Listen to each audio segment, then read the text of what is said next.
मुख्य नेते आदरणीय एकनाथजी शिंदे साहेब यांना विनंती करतो की आजच्या मेळाव्याला आपण मुख्य मार्गदर्शन करावं। छत्रपती शिवाजी महाराज की जय भवानी। कोण आला रे कोण आला, कोण आला रे कोण आला। आदरणीय एकनाथजी शिंदे साहेब। अरे तुम्ही जरा तुम्ही खाली बसा ना, आमच्या लाडक्या बहिणीच्या समोर खाली बसा। छत्रपती शिवाजी महाराज की जय भवानी। जरा थोडं तिकडून पण आमचे लाडके भाऊ बघताय तिकडं, खाली बसा खाली बसा। आपले पत्रकार, आपले फोटोग्राफर पत्रकार तिकडे आहेत। छत्रपती शिवाजी महाराज की जय भवानी। धर्मवीर छत्रपती संभाजी महाराज की जय भवानी। हिंदुहृदय सम्राट बाळासाहेब ठाकरे यांचा, धर्मवीर आनंद दिघे साहेबांचा।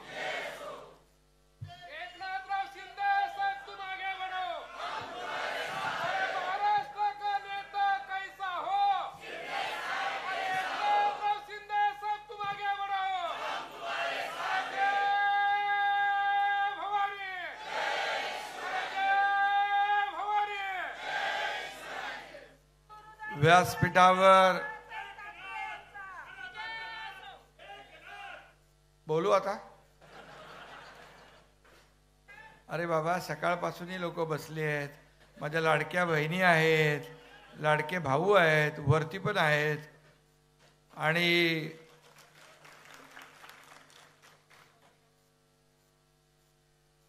सगळ्यांचं मनापासून मी स्वागत करतो। शिवसैनिक कसा असावा याचं जिवंत उदाहरण या संभाजीनगरमध्ये मी पाहतोय। खरं म्हणजे व्यासपीठावर सगळे आपले मंत्री आहेत, खासदार आहेत, आमदार आहेत, माजी आमदार आहेत, जिल्हा प्रमुख आहेत, महिला आघाडी आहे, सर्व आपले शिवसेनेचे पदाधिकारी, अनेक लोकांनी आपल्या मध्ये प्रवेश घेतला, ते सर्व माजी आमदार। आज ज्यांचा प्रवेश होतोय त्यांची नावं वाचली आहेत, त्यांचेही मनापासून मी स्वागत करतो, मनापासून त्यांना शुभेच्छा देतो। दसरा झालाय, आता दिवाळी येते। मी सर्वांना दिवाळीच्या देखील मनापासून शुभेच्छा देतो। दिवाळी, यंदाच्या दिवाळीवर दुःखाचं सावट आहे। आज मराठवाड्यातला आपला बळीराजा संकटात आहे, त्याच्या डोळ्यामध्ये अश्रू आहेत, परंतु जिथे आपत्ती तिथे शिवसेना, जिथे संकट तिथे तुमचा हा एकनाथ शिंदे। आणि म्हणून शेतकऱ्यांचं फार मोठं नुकसान झालंय। मी स्वतः बांधावर जाऊन आलोय, मुख्यमंत्री बांधावर गेले, आपले उपमुख्यमंत्री, मंत्री सगळे बांधावर गेले, आपले सगळं व्यासपीठ बांधावर गेले। खरं म्हणजे जमिनी खरडून गेल्यात, पिकं वाहून गेली आहेत, घरांची पडझड झाली आहे, पशुधन वाहून गेलंय, काही ठिकाणी जीवितहानी झाली आहे, फार प्रचंड मोठं नुकसान आहे। मी जेव्हा गेलो तेव्हा अनेक लोकांनी मला पाहिलं, मी लोकांना भेटलो आणि माझ्याकडे लोक आले, म्हणाले साहेब आतापर्यंत अनेक वर्षामध्ये एवढा पाऊस आम्ही कधी पाहिलाच नाही। प्रचंड मोठं नुकसान या मराठवाड्यातल्या शेतकऱ्यांचं झालं, विदर्भात झालं, उत्तर महाराष्ट्रात झालं, अनेक ठिकाणी झालं, परंतु मराठवाड्यामध्ये सगळ्यात जास्तीचं नुकसान मराठवाड्यामध्ये झालेलं आपण पाहिलं। आणि म्हणून मी दसऱ्याच्या मेळाव्यामध्ये म्हणालो होतो, शेतकरी हा बळीराजा आपला अन्नदाता आहे, आपला मायबाप आहे, त्याच्या मागं उभं राहणं हे आपलं कर्तव्य, जबाबदारी आहे। आणि आपण या शेतकऱ्यांची दिवाळी काळी होऊ देणार नाही, हा आपला शब्द होता आणि तो देखील आपण शब्द पाळला आहे। मुख्यमंत्री महोदय, मी, अजितदादा, आम्ही बैठक घेतली, आणि म्हणालो हे सगळे निकष अटी शर्ती आपण बाजूला ठेवून शेतकऱ्याला सढळ हस्ते मदत देण्याची आवश्यकता आहे. प्रसंग बाका आहे, संकट मोठा आहे आणि म्हणून सगळे निकष सगळ्या अटी शर्ती बाजूला ठेवून आपण निर्णय घेतला. शेतकऱ्याला 32,000 कोटीचं पॅकेज आपण जाहीर केलं. मला समाधान आहे की यावेळेस ज्यांची जमीन खरडून वाहून गेली त्यांना आपण हेक्टरी 47,000 तर देणारच, पण नव्याने आपण मनरेगातून त्यांना हेक्टरी 3 लाख रुपये पण देतोय. भुमरे मामांनी ते खातं चालवलेलं आहे आणि म्हणून सगळे NDRFचे निकष वगैरे सगळे बाजूला ठेवून आपण मदत जाहीर केलेली आहे. मदतीचा या ठिकाणी मदत पोहोचवण्याचं काम देखील सुरू झालेलं आहे. 10,000 रुपये देण्याचं काम सुरू झालंय. तात्काळ तातडीची मदत. त्याप्रमाणे मी येताना आता पाहत होतो तालुके कुठले कुठले अफेक्टेड बाधित झालेले आहेत, काही त्याच्यामध्ये राहून गेले, तेही मी मुख्य सचिव आणि संबंधित अधिकाऱ्यांना सांगितलं येतानाच. आणि त्यामुळे जिथं जिथं नुकसान झालंय त्या प्रत्येक शेतकऱ्याला मदत मिळणार म्हणजे मिळणार. कोणी मदतीपासून वंचित राहणार नाही. आणि मगाशी बापू म्हणाला की मागच्या वेळेस उभाटा आली इकडे आणि इकडं कोणाला तरी सांगून गेले मदत शेतकऱ्याच्या आत्महत्याग्रस्त शेतकऱ्याला 1 लाख रुपये देणार म्हणून. शासनाची मदत मिळालीच असेल, परंतु मी सांगतो, मी मगाशीच बापूला सांगितलं आणि पालकमंत्र्यांना, भुमरेंना आणि शिरसाटला की आजच्या आज संध्याकाळी शिवसेनेची मदत 1 लाख रुपये त्यांच्या घरात पोचली पाहिजे. हे आपलं काम आहे. बघतो, करतो, पाहतो नाही. मी विरोधी पक्ष नेता होतो त्यावेळेस सरकारची मदत सरकार देत होतं, परंतु हा तुमचा एकनाथ शिंदे जिथं आत्महत्या झाली त्या प्रत्येक कुटुंबाला वैयक्तिक 1-1 लाख रुपयाची मदत या तुमच्या एकनाथ शिंदेने त्यावेळेस केली. आत्महत्या होऊच नये. अतिशय दुर्दैवी आणि दुःखद सगळ्या गोष्टी असतात, परंतु शेवटी झाल्यानंतर त्याच्या कुटुंबाला थोडा काय आधार देणं हे आपलं काम असतं. हे कर्तव्य पार पाडण्याचं काम आपल्याला करायचं असतं. आणि जे लोक आपल्यावर टीका करतात, मदत पाठवली आपण, हा एकनाथ शिंदे अगोदर मदत पाठवतो, मदतीचे ट्रक जातात, नंतर हा एकनाथ शिंदे पोचतो, ही परंपरा गेल्या अनेक वर्षाची आहे. मगाशी बुरनारे सर म्हणाले की आम्ही ट्रॅक्टरवर त्या ठिकाणी आम्ही गेलो, ट्रॅक्टर तो उडत होता. कारण तुम्ही एकनाथ शिंदेचे कार्यकर्ते आहात. कारण एकनाथ शिंदे देखील त्या दिवशी धाराशिवमध्ये कारंजा गावामध्ये मला तिथं लोक भेटले, मला म्हणाले 50 घरं आमची पाण्याखाली आहेत. त्यांना वाटलं हो करेल एकनाथ शिंदे आणि ठीक आहे मी पाहतो. NDRFच्या माणसांना सांगितलं बोट काढा, बोटीत बसलो, त्या 50 घरांच्या जवळ मी पोहोचलो पाण्यातून. मी डोळ्यांनी पाहिलं, खऱ्या अर्थाने अतिशय भयान परिस्थिती होती. आणि अशा परिस्थितीमध्ये तो फोटो पण अशा परिस्थितीमध्ये हुशार शिवसैनिक आहे. तिकडे दाखव, तिकडे.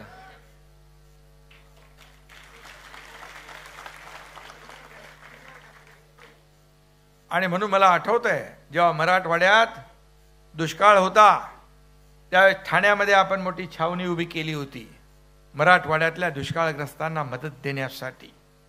ही आपली बांधिलकी आहे, हा आपला जिव्हाळा आहे, ही आपली जबाबदारी आहे. आणि म्हणून मी एवढंच सांगतो, परिस्थिती जेवढी बिकट तेवढाच आपला शिवसैनिक तिखट मदतीसाठी हा कधी घरात बसत नाही. आणि म्हणून हा तात्काळ धावून जाणारा शिवसैनिक, हा बाळासाहेबांच्या, आनंद दिघे साहेबांच्या विचारांचा शिवसैनिक जो आहे तो आज माझ्या सोबत आहे. हीच माझी ताकद आहे, हेच माझं समोर बसलेलं ऐश्वर्य आहे आणि व्यासपीठावर बसलेलं हे वैभव आहे. हे व्यासपीठ एवढं भरलेलं आहे परंतु जर तुमचं हे वैभव समोर जर असं बसलं नसतं तर या व्यासपीठाला शोभा आली नसती. ही शोभा आहे, हे ऐश्वर्य आहे, संपत्ती आहे. मला जेव्हा विचारलं, जेव्हा आपण शिवसेना उठाव केला आणि जेव्हा शिवसेना आणि धनुष्यबाण आपल्याला मिळाला, त्यावेळेस अनेक लोकांनी विचारलं मला, तुम्ही कशा कशावर क्लेम करणार, कशा कशावर हक्क सांगणार. मी बोललो कशावरही नाही, बाळासाहेबांचे विचार हीच आमची संपत्ती आहे, तेच आमचं ऐश्वर्य आहे. आणि म्हणून आम्ही देणारे आहोत, घेणारे नाही. आम्ही नेहमी देण्याचा प्रयत्न केलाय. आणि म्हणूनच मुख्यमंत्री असताना माझे अनेक कामं या अगोदरच्या आपल्या वक्त्यांनी सांगितलेली आहे की काय काय आपण दिले, काय निर्णय घेतले. लाडक्या बहिणींची योजना, लेक लाडकी लखपती योजना, त्या एसटीची सेवा, एसटीचं अर्ध तिकीट, ज्येष्ठ नागरिकांची योजना, शेतकरी सन्मान योजना. प्रधानमंत्री मोदीजींनी त्यांना 6,000 रुपये सन्मान योजना सुरू केली वर्षाला. आपल्या सरकारने देखील शेतकरी सन्मान योजना 6,000 रुपयाची सुरू केली. ती आजही कायम सुरू आहे.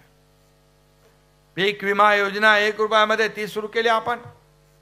अनेक योजना सुरू केल्या. एकदा मी टीव्हीवर पाहिलं, एका मुलीने आत्महत्या केली. रात्री 12:30-1 वाजताची बातमी पाहिली. कशासाठी केली? उच्च शिक्षण घेत होती, इंजिनिअरिंगचं शिक्षण घेत होती आणि 50% फी आपण सरकार भरत होतो आणि 50% फी तिच्या पालकांनी भरायची होती. वडील फी भरू शकत नाही. त्या मुलीला कळलं वडील आत्महत्या करतील, म्हणून त्या मुलीने स्वतः आत्महत्या केली. मी म्हणालो, हे सरकार सर्वसामान्यांचं, गोर गरिबांचं म्हणतो आपण, लेकी बाळी सुनांचं म्हणतो. आणि अशा परिस्थितीत जर मुली आत्महत्या करत असतील तर सरकारमध्ये बसून काय फायदा. मी तात्काळ उच्च शिक्षण मंत्री तेव्हा चंद्रकांत पाटील होते, त्यांना फोन केला आणि मी सांगितलं, येणाऱ्या कॅबिनेटमध्ये मुलींची उच्च शिक्षण घेण्याची जी काही आपली योजना आहे, 50% नाही 100% फी सरकार भरणार. ही बांधिलकी आहे आमची लोकांची. सर्वसामान्य लोकांना न्याय देण्याचं काम आपण केलं. ज्या योजना बंद होत्या, ज्या विकासामध्ये खोडा घातला, ते सगळे स्पीड ब्रेकर दूर केले. 2.5 वर्षामध्ये पायाला भिंगरी लावून आपण या राज्यामध्ये फिरलो आणि विकास कामं केली. शासन आपल्या दारी आपण घेऊन गेलो. 5 कोटी लोकांनी त्याचा फायदा घेतला. 5 कोटी. मला अनेक राज्याच्या मुख्यमंत्र्यांनी विचारलं, क्या है शासन अपने दारी. मी त्यांना म्हणालो, योजना लाभार्थी असतातच, परंतु कटकट नको म्हणून योजना आणि लाभ सोडून द्यायचे. त्यांच्या दरवाज्यात नेऊन आपल्या योजना त्यांना देण्याचं काम ही शासन आपल्या दारी आहे. लेक लाडकी बहीण योजना, काही लोक म्हणाले, तेव्हा देखील म्हणत होते लाडकी बहीण योजना काय होणार नाही, हे चुनावी जुमला आहे. पण मी तुम्हाला तेव्हा सांगितलं होतं, सावध राहणे, दुष्ट भाऊ येतील त्यांच्यापासून सावध राहा, त्यांना चांगला जोडा दाखवा. तुम्ही असा जोडा दाखवला की 6 नंबर, 7 नंबर, 8 नंबर, 9 नंबर नाही, 232 नंबरचा जोडा दाखवला. 232 आमदार आले महायुतीचे. आतापर्यंतच्या महाराष्ट्राच्या इतिहासामध्ये 232 आमदार कधीच आले नव्हते, ते तुम्ही आणले. आणि म्हणून कुणी काही अफवा पसरवल्या तरी सुद्धा लाडकी बहीण योजना कधीही बंद होणार नाही. ज्या योजना आम्ही केलेल्या आहेत, काही लोक म्हणतात काय दिलं. अरे, एकनाथ शिंदे मुख्यमंत्री होता, त्याच्या 2.5 वर्षाच्या काळात जवळपास 45,000 कोटी रुपये नुकसान भरपाई आणि इतर योजना, शेतकरी सन्मान योजना आणि इतर पीक विमा योजनेमधून दिले. आता देवेंद्रजी आणि आम्ही निर्णय घेतला, 32,000 कोटी रुपयाचं पॅकेज दिलंय. केंद्र सरकार देखील शेतकऱ्यांना मदत देणार. अमित भाई इकडे आले होते, त्यांनाही आम्ही विनंती केली. प्रधानमंत्री मोदीजींनाही विनंती केली. आम्ही आमचं कर्तव्य तर पार पाडतोच आहे, परंतु संकट मोठं आहे. आणि नेहमीच या देशाचे प्रधानमंत्री शेतकऱ्यांच्या मागे उभे राहिलेले आहेत. त्यांनी सांगितलं, चिंता मत करो, केंद्र सरकार भी महाराष्ट्र के किसानों के पीछे खड़ा रहेगा, ताकद से खड़ा रहेगा. खंबीरपणे तेही आपल्या मागे आहेत, त्यांनी तेही आपल्याला मदत करतील. शेवटी शेतकरी वाचवायचा आहे, शेतकऱ्याला स्वतःच्या पायावर आपल्याला उभं करायचं आहे. आणि म्हणून काय दिलं काय दिलं काय दिलं म्हणणारे अगोदर आले होते तेव्हा एकतरी बिस्किटचा पुडा तरी आणला होता का? आणला होता? 1,00,000 रुपये देणार म्हणून नमस्कार करून जाता आणि आमच्यावर टीका करता. तुम्ही कर्जमाफी केली, त्याचे 50,000 रुपये जे नियमित कर्जफेड करणारे त्यांना इन्सेंटिव्ह देण्याचा निर्णय तुम्ही घेतला. ते 50,000 रुपये देखील आपल्या महायुती सरकारच्या काळात दिले, महायुती सरकारच्या काळात दिले, तेही तुम्ही दिले नाही. आणि म्हणून मी आपल्याला एवढंच सांगतो, आपलं हे 20% जे काही 80% समाजकारण 20% राजकारण हा गुरुमंत्र बाळासाहेबांनी आपल्याला दिला आहे. आता तिकडे 100% राजकारण सुरू झाले, जाऊ द्या, आपल्याला काही त्याच्याशी देणं घेणं नाही. परंतु या ठिकाणी मी आपल्याला एवढंच सांगतो की भुमरे मामाने मगाशी सांगितलं, भुमरे मामाने त्यांचा अनुभव व्यक्त केला. भुमरे मामा काय सगळ्यांना अनुभव आहे. संजना ताई नवीन आहे, तिला जुना अनुभव नाही आहे, पण नवीन अनुभव त्या ताईला चांगला आहे. कारण शेवटी आपण आपल्या आमदारांच्या आपल्या कार्यकर्त्यांच्या मागं उभं राहिलं पाहिजे. आणि म्हणून या 2.5 वर्षाच्या मागच्या काळामध्ये इतके निर्णय घेतले आणि विकास कामांना एवढे आपण पैशाची तरतूद केली, त्यामुळेच अनेक योजना आपण जाहीर केल्या, घोषणा केल्या आणि त्याची अंमलबजावणी केली. आज रोजगाराच्या माध्यमातून देखील आज मगाशी भुमरे मामांनी या ठिकाणी काही कंपन्यांचा उल्लेख केला, पालकमंत्र्यांनी उल्लेख केला. आणि म्हणून या ठिकाणी रोजगाराच्या संध्या देखील उपलब्ध करून देण्याचं काम आपलं सरकार करतंय. परदेशी गुंतवणुकीमध्ये देखील आपला नंबर 1 महाराष्ट्र आहे. आज उद्योगामध्ये, स्टार्टअपमध्ये, GDP मध्ये, सगळ्यामध्ये आपला नंबर 1 महाराष्ट्र आहे. छत्रपती संभाजीनगर हा शिवसेनेचा बालेकिल्ला आहे. हिंदुहृदय सम्राट बाळासाहेब ठाकरे यांचं प्रेम या संभाजीनगरवर आहे. या एकनाथ शिंदेचं प्रेम या संभाजीनगरवर आहे. संभाजीनगर हा ऐतिहासिक शहर आहे. आणि जेव्हा आम्ही उठाव केला त्यावेळेस तिकडे फक्त 15 आमदार होते. 15 आमदारांनी ठराव केला छत्रपती संभाजी महाराज नगर म्हणून. अरे 2.5 वर्ष तुम्हाला सुचलं नाही. आणि जेव्हा तुमचं बहुमत नव्हतं तेव्हा तुम्ही ठराव केला, तो बेकायदेशीर होता. आणि पहिलं आपलं महायुतीचं सरकार आल्यानंतर पहिला ठराव छत्रपती संभाजी महाराज नगर आपण केला, केंद्राला पाठवला, केंद्राने मान्यता दिली. आम्ही हे डुप्लिकेट काम करत नाही, लोकांना फसवण्याचं काम करत नाही. आणि म्हणून या राज्यामध्ये जे काही विकास कामं आपण केली त्याच्या जोरावर एवढं महायुतीचं लँडस्लाइड मॅन्डेट आपल्याला लोकांनी दिलं. का लोकांनी या ठिकाणी आपल्याला निवडून दिले याचा विचार करा. कारण आपल्या कामावर आरोप आरोप आरोप दररोज आरोप करायचे. मुख्यमंत्री झाल्यापासून हा घटनाबाह्य मुख्यमंत्री आहे, हे घटनाबाह्य सरकार आहे, हे घटनाबाह्य राज्य आहे, हे आता पडेल, उद्या मुख्यमंत्री जाते, परवा जाईल, तेरवा जाईल. बघितलं तुम्ही रोज, तुम्हालाही चिंता वाटत असेल काय होणार काय होणार. परंतु त्यांचा ज्योतिषीच बोगस होता. त्याने आमच्या भुमरे मामाकडे तरी सल्ला घ्यायला पाहिजे होता. कारण सगळे म्हणाले भुमरे मामा पडणार, पण भुमरे मामा म्हणाले मी निवडून येणार. आणि मलाही विश्वास होता, मी असं तिकीट दिलं नव्हतं त्यांना. तुमच्या सगळ्यांच्या कामावर मला विश्वास होता.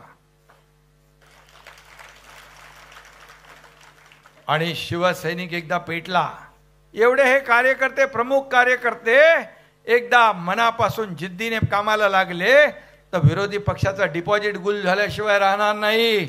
हा संभाजीनगरचा इतिहास आहे.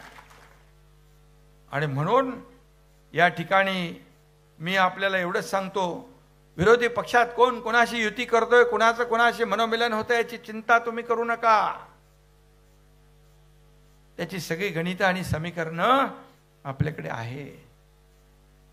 आपण महायुती म्हणून लोकसभा जिंकलेली आहे, महायुती म्हणून विधानसभा जिंकलेली आहे आणि महायुती म्हणून स्थानिक स्वराज्य संस्थाही जिंकणार. भगवा तुमच्या जिल्हा परिषदेवर भगवा फडकेल, महापालिकांवर फडकेल, नगरपालिकांवर फडकेल, ग्राम पंचायतींवर देखील भगवा फडकल्याशिवाय राहणार नाही. कारण आपण काम केलंय. मगाशी संजनाताईंनी सांगितलं आपल्या भाषणामधून, आणि बरोबर आहे.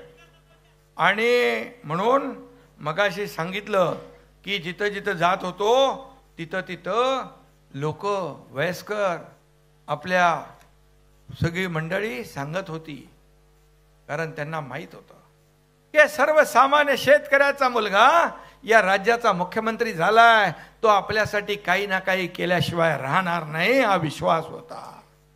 एका शेतकऱ्याचा मुलगा का राज्याचा प्रमुख होऊ शकत नाही? एक शाखा प्रमुख मुख्यमंत्री होऊ शकत नाही? एवढी पोटतिडे का? एवढा द्वेष, एवढा मत्सर का? रोज तुम्हाला मी पाण्यात दिसायचो, पाण्यामध्ये दिसायचो रोज, जळी स्थळी काष्टी पाचानी, एकनाथ शिंदे, एकनाथ शिंदे, एकनाथ शिंदे.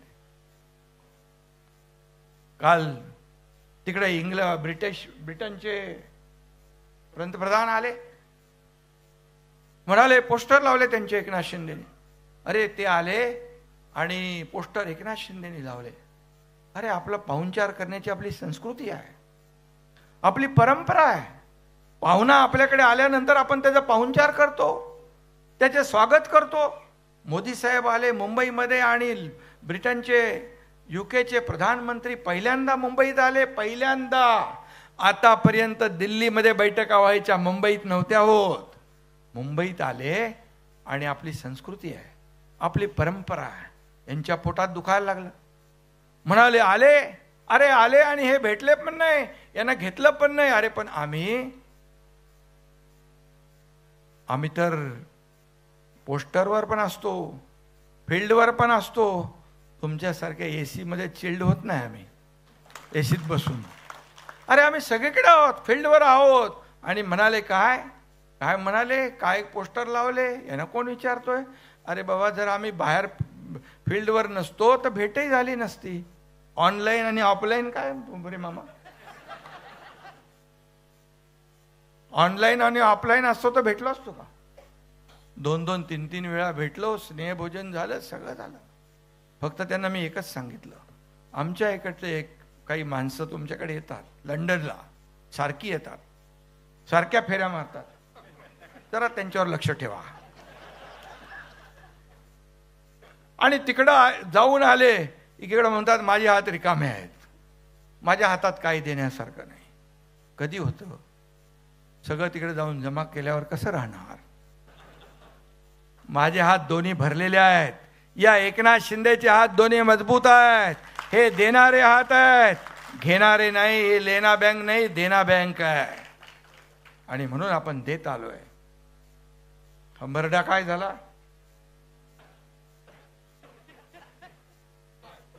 हंबरडा फोडणार. अरे 32,000 कोटी आम्ही दिले. शेतकऱ्यांना विचारा ना, ते हंबरडा फोडणार आहेत का? शेतकरी आज आपला शेतकऱ्यांना जी मदत लागेल ती देणार. राजकारण कुठं करताय? राजकारण करायला पण जागा आहे. या शेतकऱ्यांच्या डोळ्यात अश्रू पुसायच्या ऐवजी राजकारण करताय. हंबरडा फोडला कधी? 2022 ला सगळं गेलं तेव्हा हंबरडा फोडला. सत्खुर्ची गेली तेव्हा हंबरडा फोडला. अरे सगळं गेलं, काय राहिलंय? आता मुंबई बाकी आहे. त्यासाठी आवाज थोडा बाकी ठेवा. मोठा हंबरडा फोडायचा आहे.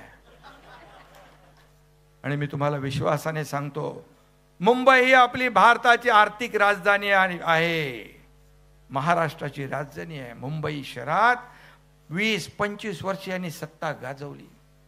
मुंबईला सोन्याची अंडी देणारी कोंबडी म्हणून पाहिलं. खड्डे रस्त्यात, खड्ड्यात रस्ते.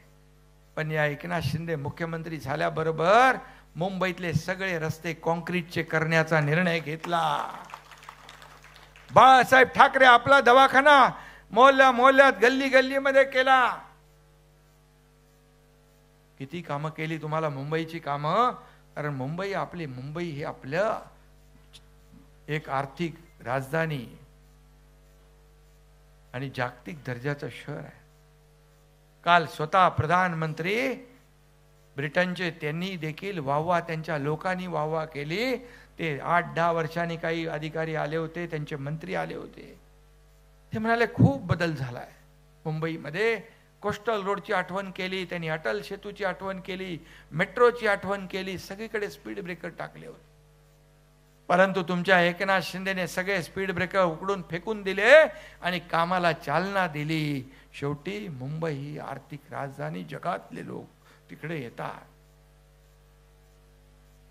तुम्ही का केलं नाही? मुंबईकर मुंबईच्या बाहेर फेकला गेला तो कुणामुळे? त्या मुंबईच्या बाहेर फेकला गेलेला मुंबईकर पुन्हा मुंबईत आणण्याचं काम हा तुमचा एकनाथ शिंदे आणि महायुती सरकार करणार. मग कोणाच्या मागे लोक उभे राहतील? काम करणाऱ्याच्या मागे उभे राहतील. घरात बसणाऱ्याच्या मागे कोणी उभं राहणार नाही, राहिलंही नाही. हंबरडा फोडला जेव्हा, 80 जागा लढून 60 जागा आपल्या जिंकल्या आणि ते 100 जागा लढून 20 जिंकल्या, तेव्हाही हंबरडा फोडला.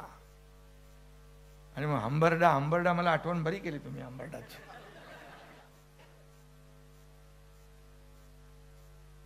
शेतकऱ्यांच्या बद्दल जाणीव असली पाहिजे, त्यांच्या वेदना समजून घेतल्या पाहिजे, त्यांच्या वेदनांवर फुंकर घातली पाहिजे, त्यांच्या डोळ्यातले अश्रू पुसण्याचं दानत दाखवली पाहिजे. ती आम्ही दाखवली आहे. काही लोकांना वाटलं आता खूप मोठं ओढाताण आहे, लाडकी बहीण योजना, ही योजना, ती योजना, त्यामुळे शेतकऱ्यांना काय देणार आहे? परंतु एकच आहे, शेतकऱ्यांच्या योजना ज्या आहेत त्या योजना आपल्याला बंद करायच्या नाहीत. लाडकी बहीण योजना आलाय? ओके चला ठीक आहे. मला भीती वाटली का हप्ता आला नाही का काय सांग. अरे म्हणून आम्ही आपण देणारे आहोत, मी सांगितलं ना. आणि म्हणून लाडक्या बहिणींचे हप्ते कसे बंद होतील यासाठी प्रयत्न चालू आहे त्यांचा. परंतु तुमचा लाडका भाऊ जोपर्यंत आहे तोपर्यंत तुमचे हप्ते बंद होणार नाहीत. खात्यामध्ये पडणारे पैसे कधीही बंद होणार नाहीत. कारण या महाराष्ट्राने तुमच्या एकनाथ शिंदेला लाडक्या बहिणींचा लाडका भाऊ ही नवीन ओळख निर्माण केली. ही ओळख सगळ्या पदांपेक्षा मला मोठी आहे, सगळ्या पदांपेक्षा. आणि म्हणून मी आपल्याला मनापासून धन्यवाद देत असताना आज या ठिकाणी गटप्रमुख आणि आपले बूथ प्रमुखांचा मेळावा झाला, त्यांचं प्रशिक्षण झालं, ॲपचं लॉन्चिंग झालं. आणि म्हणून हे बूथ प्रमुख, हे गटप्रमुख हे आपल्याला निवडून देत असतात. व्यासपीठावर बसलेले आमदार खासदार असतील, पदाधिकारी असतील, ही शक्ती तुमची, ही शक्ती समोर बसलेली आहे. हे तुम्हाला निवडून देतात, हे तुम्हाला तुमचं मार्केटिंग करतात. आता नेत्यांच्या निवडणुका झालेल्या आहेत माझ्या सकट, आता कार्यकर्त्यांच्या निवडणुका आहेत. आपण जशी आपली निवडणूक लढली तशा यांच्या निवडणुका आपल्याला लढायच्या आहेत आणि जिंकायच्या आहेत. आणि बूथ प्रमुखाला फक्त तुम्ही निवडणुकीपुरतं आठवण करू नका. निवडणुका आल्या की बूथ प्रमुख आणि गट प्रमुखाला बोलवता, तेव्हा तो तुमचा आवडता असतो. नंतर निवडणूक झाल्यावर नावडता होतो. असं इथं नाही ना.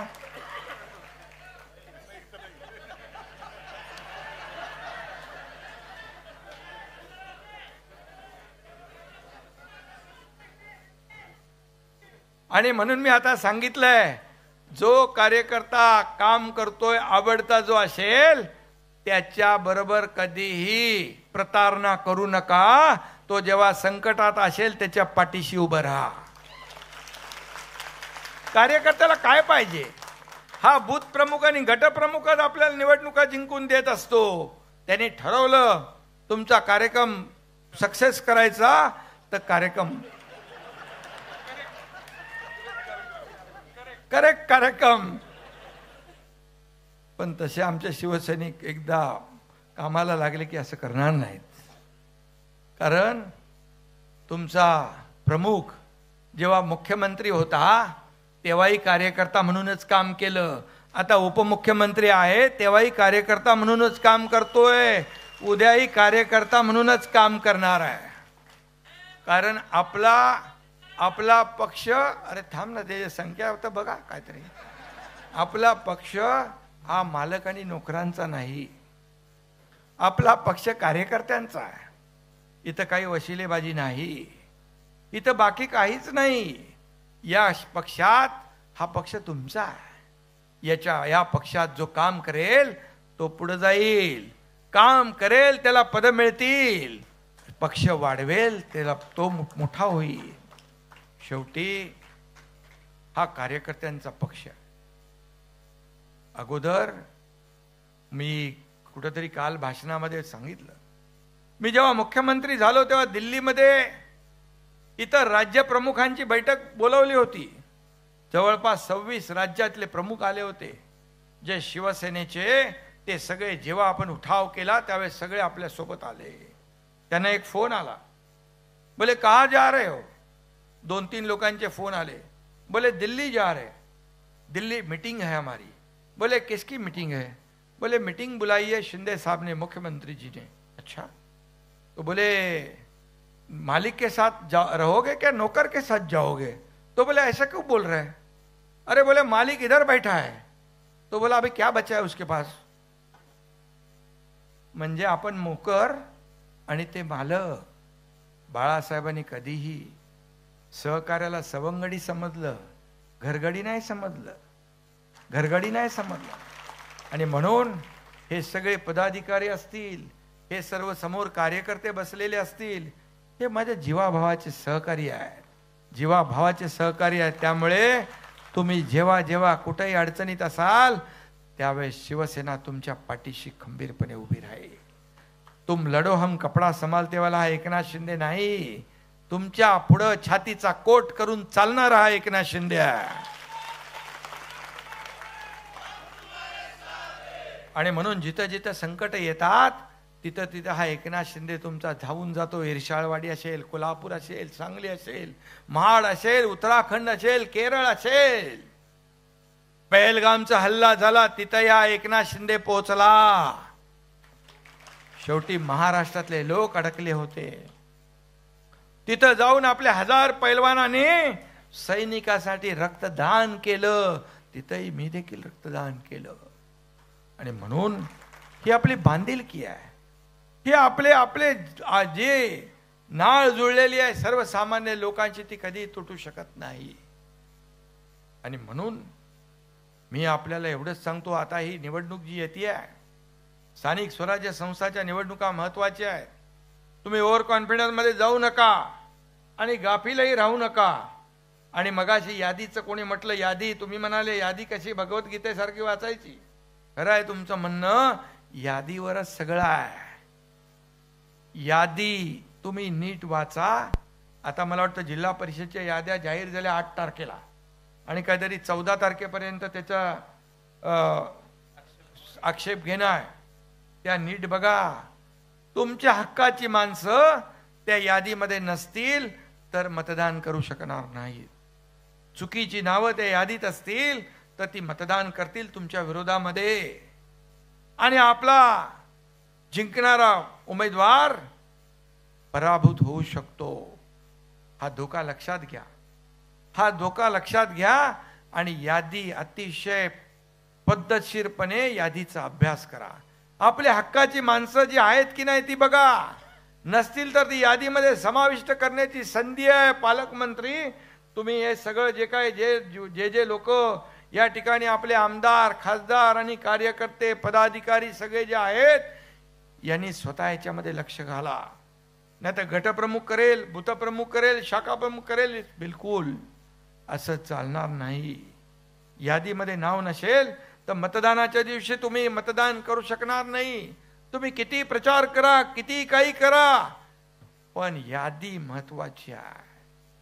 यादी 1, 2, 4 मतांनी देखील आपला उमेदवार पराभूत होऊ शकतो. ही स्थानिक स्वराज्य संस्थेची निवडणूक आहे आणि म्हणून ॲप तयार केलेला आहे. त्या ॲपचं काय दाखवलं का तुम्हाला? आणि त्याच्यावर तुम्ही करा. त्याला ॲपला देखील GPS ट्रॅकर लावलेला आहे. तुम्हाला प्रत्यक्ष जाऊन तिथंच करायला लागेल सर्वे. तिथं तुम्हाला जाऊन टिक मार्क करायचा आहे. पॉझिटिव्ह, निगेटिव्ह, न्यूट्रल जे काय असेल ते. काही मृत झालेल्या लोकांची 10 वेळा नावं आहे, काही डबल नावं आहे, 5-5, 10 वेळा नावं आहेत. काही घरामध्ये शिरसाट आहे. शिरसाटच्या नंतर एखादं दुसऱ्याच जातीचं नाव त्याच्यामध्ये येऊ शकतं. उत्तर भारतीय येऊ शकतं, साऊथ इंडियन येऊ शकतं. त्याच्यावर लक्ष ठेवा. म्हणजे जी नावं एखाद्या कुटुंबामध्ये नावं इतर लोकांची, जिथं कुठलं एखादी इमारत नाही 2 मजल्याची आहे तिथं 4 मजले दाखवले जातील. असं देखील असे प्रकार देखील होऊ शकतात. आणि म्हणून तुम्हाला डोळ्यात तेल घालून या याद्यांवर काम करायचं. यादी महत्वाची आहे. निवडणुका जिंकायच्या असतील तर तुमची यादी अप टू डेट असली पाहिजे, ॲक्युरेट असली पाहिजे.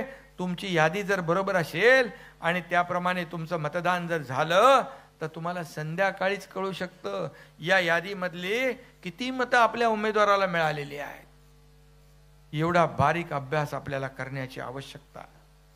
आणि मग जे काय गणित आहे बाकी ते सगळं आमच्यावर सोडा तुम्ही. परंतु कुठल्याही परिस्थितीमध्ये यादी महत्वाची आहे.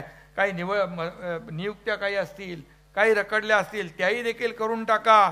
कारण काही लोक जे आहेत या निवडणुकीमध्ये, ही निवडणूक स्थानिक स्वराज्य संस्थांची आहे. काही लोक, काही ताकदीची लोक असतात, 100, 500, 1000 मतांचे मालक असतात. त्यांना देखील सोबत घ्या. त्यांना देखील सोबत घेऊन त्या ठिकाणी आपल्या उमेदवाराला निवडून देण्यासाठी त्यांची मदत होईल. आणि पण मी हे सांगतो की कुठल्याही परिस्थिती, मगाशी भुमरे मामाने सांगितलं की तिकीट एक आहे, तिकीट एकच आहे, परंतु आपल्याकडे सत्ता आहे. आणि म्हणून महामंडळ आहेत, मंडळ आहेत, कमिटी आहेत, आणि या सर्व जे आहे आपण बाकी ठेवलंय या स्थानिक स्वराज्य संस्थांच्या निवडणुका होईपर्यंत बाकी मुद्दाम ठेवलंय. आणि म्हणून ज्या लोकांना तिकीट नाही मिळणार त्यांना आपल्याला तिथं सामावून घेता येईल, त्यांना तिथं आपल्याला सामावून घेता येईल. शेवटी हे कुणाचं आहे? शेवटी हे आपल्या कार्यकर्त्यांना बळ देण्यासाठी आहे. आणि जो कार्यकर्ता काम करेल तो पुढे जाईल. मी हे मगाशीच सांगितलेलं आहे. आणि म्हणून महायुतीमध्ये आपण महायुती म्हणून लढतोय, महायुती म्हणून लोकसभा विधानसभा लढलो आहे. कुणी काही म्हणेल त्याच्यावर तुम्ही जाऊ नका. महायुतीमध्ये कुठे तेढ निर्माण होईल असं आपल्याकडून बिलकुल करू नका. आपण शेवटी निर्णय आम्ही घेणार आहे. आणि म्हणून आपल्या पक्षाचा मान सन्मान योग्य राखला जाईल याची काळजी तुमचा एकनाथ शिंदे घे.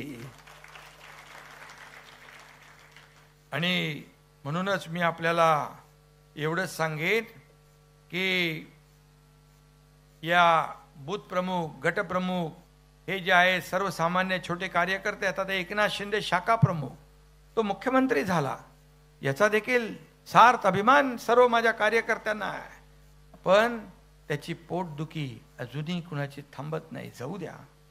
पोटदुखीसाठी आपण बाळासाहेब ठाकरे आपला दवाखाना काढलाय का ना, फुकटमध्ये आहे औषध, सगळं फ्री ट्रीटमेंट. आणि म्हणून बाकी मी आज काय राजकीय बोलू इच्छित नाही.